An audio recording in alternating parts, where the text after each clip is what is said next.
has come for my departure. All knew he was just about ready to cash in. I've fought the good fight. I've finished the race. I've kept the faith. Now there's in store for me the crown of righteousness, which the Lord, the righteous judge, will award to me on that day, and not only to me, but also to all who have longed for his appearing. Are you longing for his appearing tonight? Oh, yeah. Yeah. Well, then here's the deal. I don't know about you guys, but I want to finish well. I want to run this race, and I want to close out this race running. You know what? I really, I pray that someday, I don't know how many of you guys know this, several years ago, it was back in 1999, I had a pretty serious heart problem, heart condition, and they put a pacemaker in my chest, and I have batteries, so I'm like the Energizer Bunny, and yet, I'm thinking,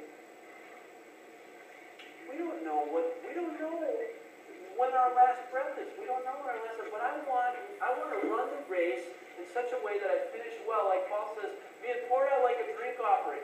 And you're saying, yeah, but you're an old coot, and yeah, we understand that you could die at any minute, but we're young and we're invincible and we're not. Let me tell you something. I got to leave here tonight, and I have to go back and I have to do a funeral in the morning.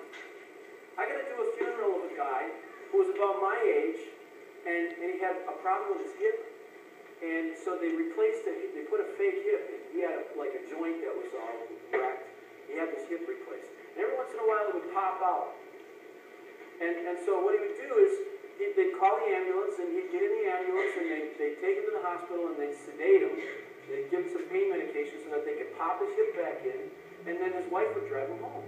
She'd follow the ambulance and pick him up and drive him home. Well, this happened a couple times. Well, last week, his hip popped up. So they call the ambulance. No big deal. Let's just run to the hospital and get my hip popped back in, and we'll be back, and I'll be sitting in the chair.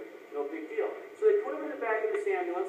They start off for the hospital. Little did they know that, it was raining really hard. They couldn't see. The ambulance missed a curve, rolled over, and the guy was killed in the back of the ambulance.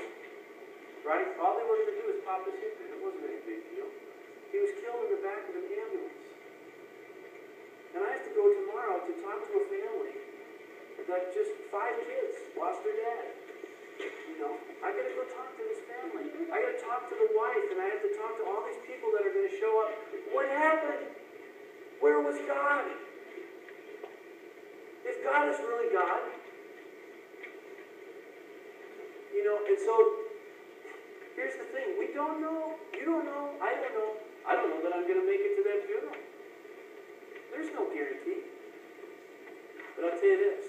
My heart leaps. And I'll tell you why. Because the guy was a believer. And I guarantee you he wouldn't trade places with any of us. Not trade places with us. He's going, you know what? No more fake hip. No more popping that thing in and out. No more ambulance rides. Man, I'm here. Jesus, let's party. But I want you to understand something. What about you? What about me? What about our lives? I'm going to close with a quote by Alan Redpath. And I hope this scares you as much as it did me. I hope this quote from Alan Redpath scares you as much as it did me. Alan Redpath said this. He said, it's possible to have a saved soul and a lost life. And you're going, huh? It's possible to, let me put it this way, it's possible to have a saved soul and a wasted life. I don't want to go through this life. I don't want to step into eternity smelling like smoke. The Bible says everything that we do is going to be tested by fire.